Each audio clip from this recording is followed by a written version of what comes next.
মন্দার মধ্য দিয়ে শেষ হলো এ বছরের কোরবানির চামড়ার বেচাকেনা। অর্থ সংকট ও নানামুখী অব্যবস্থাপনায় এবার চামড়া সংগ্রহ কমেছে 10 থেকে 15%। এমন দাবি আড়ত মালিকদের। তাদের প্রত্যাশা, লবণজাত চামড়ার সরকার নির্ধারিত মূল্যেই পাবেন তারা।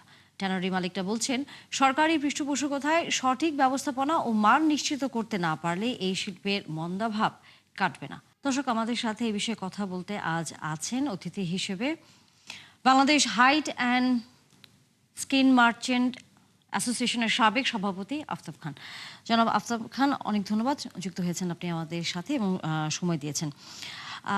এবার এই চামড়া শিল্পের আমরা প্রতিবেদনও দেখছিলাম, আমাদের সহকর্মীর মাধ্যমে আসলে সেটা উঠে এসেছে যে সব জায়গা থেকেই, ট্যানারি মালিক থেকে শুরু করে আড়তদাররা সবাই বলছেন এবার চামড়া ব্যবসাটা অনেক বেশি অলাভজনক হয়েছে। আপনার দৃষ্টিতে এটির কারণ আসলে কি? শুধুই কি সরকারের দাম নির্ধারণের বিষয়টি, নাকি প্রক্রিয়া থেকে শুরু করে সকল বিষয়ই আসলে এর জন্য দায়ী? জি, ধন্যবাদ। সরকার যে দাম নির্ধারণ করেছে, এই দাম নির্ধারণ কারণে আমাদের চামড়ার উপর যে কোনো প্রভাব ফেলছে, এটা তেমন কিছু না আর কি। আজ হইতে 22 বছর আগে বা আরো 24 বছর আগে কিন্তু আমরা অনলি 3টে association, Bangladesh finish leather, Bangladesh tanners, Bangladesh hydraulic merchant, আমরাই নিজেরাই দাম নির্ধারণ করতাম। তো সরকার ভালো মনে করি তারা দাম নির্ধারণ করে যেন সঠিক দামটা সবাই পায়।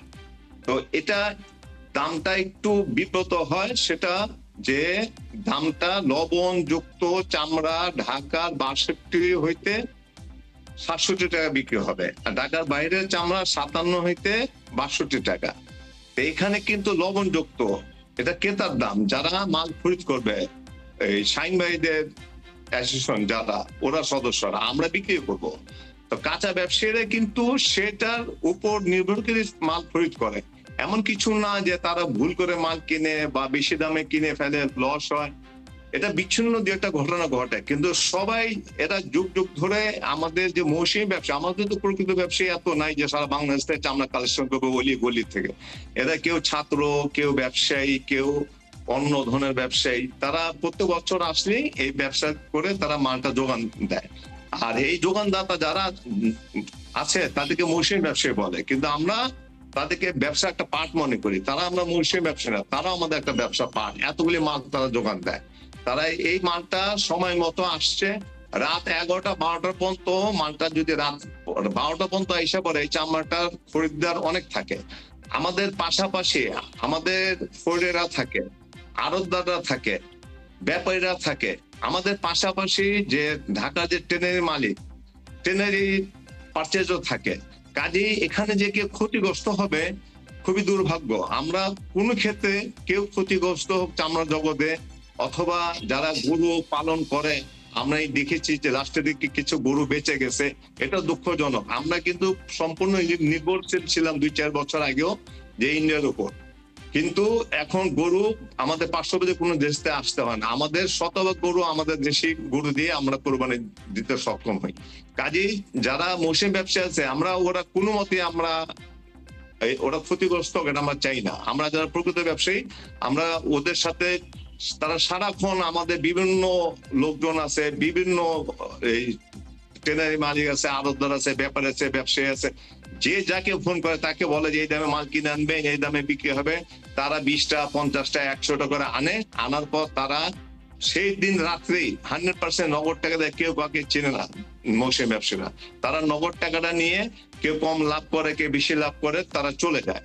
অরিজিনালি ভাবে আমরা এই গতাগতানুগতিক ভাবে একে অপরকে দোষ দিয়ে আসি যে মৌসুমী ব্যবসায়ীরা বলে যে আমাদেরকে ঠিক দাম দেয় না। যদি আমরা ঠিক দাম না দিতে পারতাম, তারা কিন্তু বছরের পর বছর টিকে থাকতে পারতো না, এবং এই চামড়া ধস নেমে যেত। আর এই 100 চামড়া পচলে মনে হবে যে এই 10,000 চামড়া পচে গেছে, নষ্ট হয়ে গেছে, মানে পরিবেশ নষ্ট হয়ে যাবে। কিন্তু ওরা আনে, আমরা লবণজাত করি, আমাদের সদস্য লবণজাত করে। এবার তো আমরা দেখেছি অনেক জায়গায়, বাংলাদেশের বিভিন্ন জায়গায় তো চামড়া নদীতে ফেলে দেওয়ার মতো ঘটনা ঘটেছে, বিক্রি করা সম্ভব হয়নি, ট্যানারি মালিকরা অনেকে নেননি। এই ধরনের ঘটনাও কিন্তু কম বেশি গণমাধ্যমগুলোতে খবর হয়েছে। জি, ধন্যবাদ। এটা আপনার ঢাকার বাইরে হয়েছে। এই ধরনের 2-4টা ঘটনা আমরা আপনাদের টেলিভিশনের মাধ্যমে, আপনাদের চ্যানেলের মাধ্যমে আমরা বিভিন্ন চ্যানেলের মাধ্যমে দেখতে পারছি ঢাকার বাইরে। এটা প্রত্যেক বছরই হয়। অত্যাধিক গরমের কারণে আমরা এই প্রস্তুত নিয়ে থাকি যে 10% চামড়া হয়তো নষ্ট হবে। তাহলে সেটা মানে আপনার দৃষ্টি থেকে এবার হচ্ছে এই চামড়ার ব্যবসাটা কি এবার ভালো হয়েছে? চামড়া প্রত্যেক বছরই কিন্তু এইভাবে চলে আসছে আর কি, যে আচ্ছা।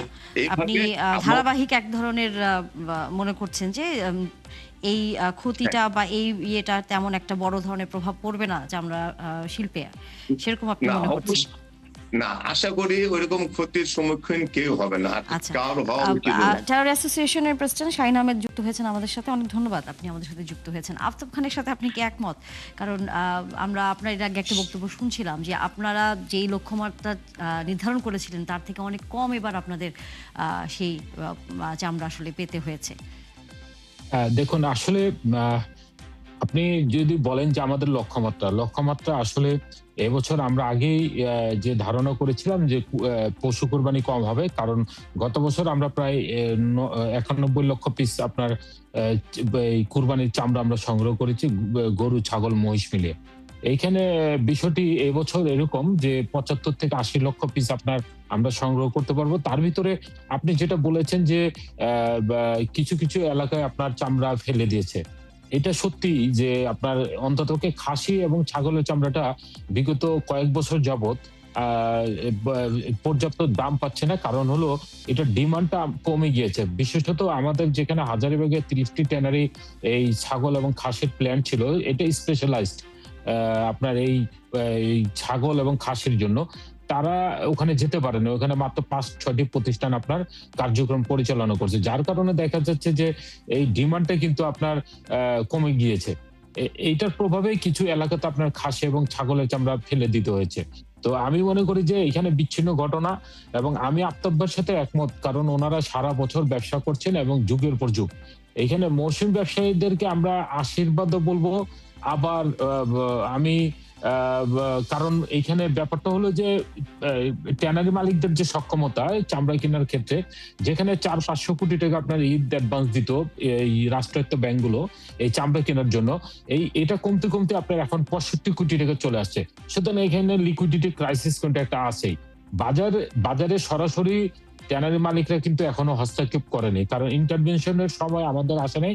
আমরা শুধু ঢাকার রক্তের চামড়াটা বিভিন্ন মাদ্রাসা এবং এতিমখানা থেকে আমরা সংগ্রহ করেছি, এবং তাদের সাথে আমাদের আগেই চুক্তিবদ্ধ ছিল যে আপনি আমাকে সন্ধ্যার পূর্বে এই চামড়াগুলো সরবরাহ করবেন, অর্থাৎ সন্ধ্যার পরে আমি এই চামড়া নেব না।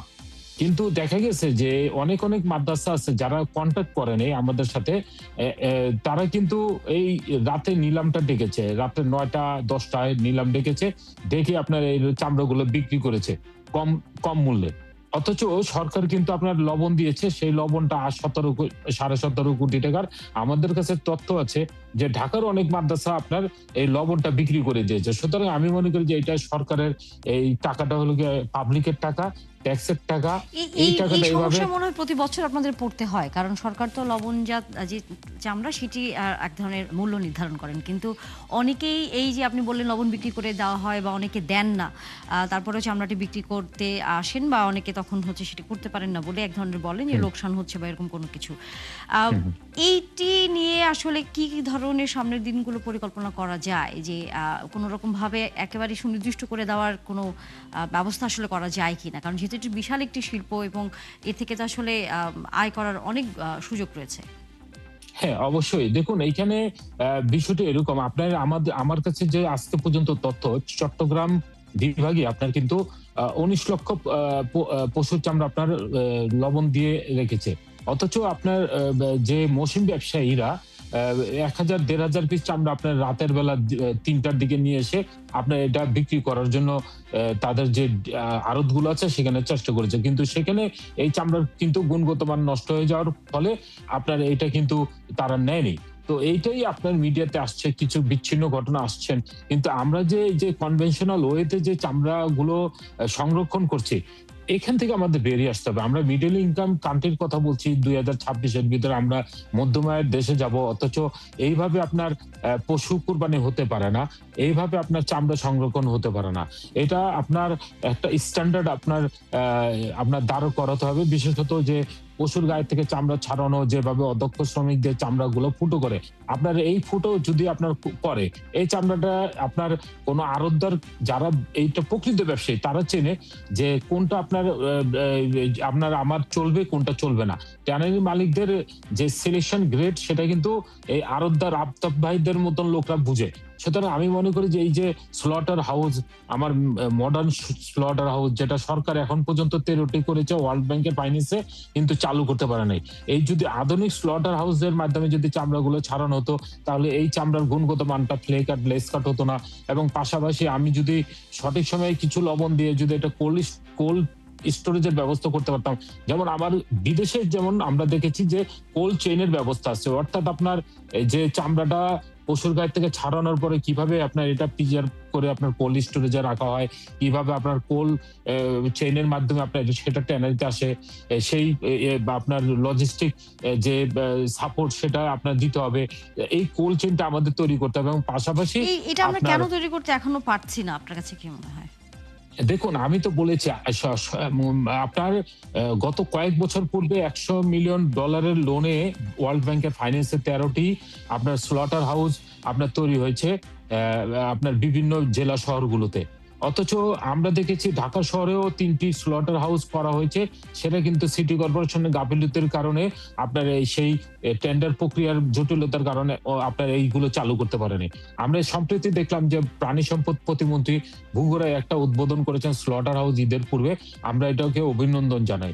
এইটা যদি আপনার করা হয় তাহলে আপনি একটা হাইজান ওয়েতে আপনার কিন্তু এই পশুটা কোরবানি হবে এবং আপনার এই মাংসটাও যে আপনার হাইজান ওয়েতে আপনার যে ভোক্তার কাছে যাবে এবং পাশাপাশি সারা বছরে কিন্তু এটা ব্যবহার উপযোগী হবে। এবং আমাদের যে চামড়ার কোয়ালিটিটা যে ডেটোরেট করে, এই যে অদক্ষ শ্রমিকরা একদিনের ভিতরে লক্ষ লক্ষ পিস আপনার পশু কুরবানি দিচ্ছে, বিশেষত আপনার যে খাসি এবং ছাগলের চামড়াটা যথেচ্ছভাবে তারা নষ্ট করে ফেলছে। সুতরাং আমরা কিন্তু এদেরকে ট্রেনিং এর আওতায় আনতে পারছি না। আমরা কিছু ট্রেনিং আমরা অ্যাসোসিয়েশনের বাণিজ্য মন্ত্রণালয়ের সহায়তা আমরা কিছু ট্রেনিং প্রোগ্রাম আমরা করছি জেলা শহরগুলিতে, কিন্তু সেটা অপ্রতুল। অথচ এখানে কিন্তু অনেক দায়িত্ব আছে, ইসলামিক ফাউন্ডেশনের দায়িত্ব আছে, প্রাণী সম্পদ মন্ত্রণালয়, তাদের এখানে প্রচুর অবহেলা আছে। আমি মনে করি প্রাণী সম্পদ মন্ত্রণালয় এখানে এই সেক্টরটার দিকে নজর দেওয়া উচিত। বিশেষত যে পশুর গায়ে এখন কিন্তু একটা ডিজিজ আসছে এলএসডি, এইটার প্রভাবের কারণে আমি কিন্তু 15 থেকে 20% চামড়া আমার নষ্ট হয়ে যাচ্ছে, আমি কিন্তু এটা ব্যবহার করতে পারছি না। এটা আফতাব ভাইরা ভালো বলতে পারবেন। নিশ্চয়ই আমিও প্রশ্ন রাখতেই চাই, আফতাব খান, আপনার যদি এই বিষয়ে কোনো যুক্ত করার থাকে।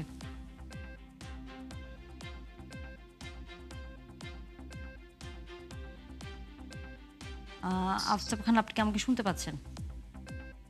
জি, শুনতে পাচ্ছি।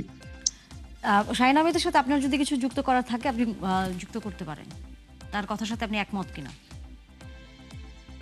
শাহিন ভাই যেটা বলেছে ওনার সাথে আমরা একমত। যেমন ওই ছাগলের চামড়াটা, ওটা আপনার নর্থ বেঙ্গলে ওই খুব চাহিদা থাকে, যেমন কুষ্টিয়া, তারপর ময়মনসিং, ওই এলাকার চামড়াটা চাহিদা আছে।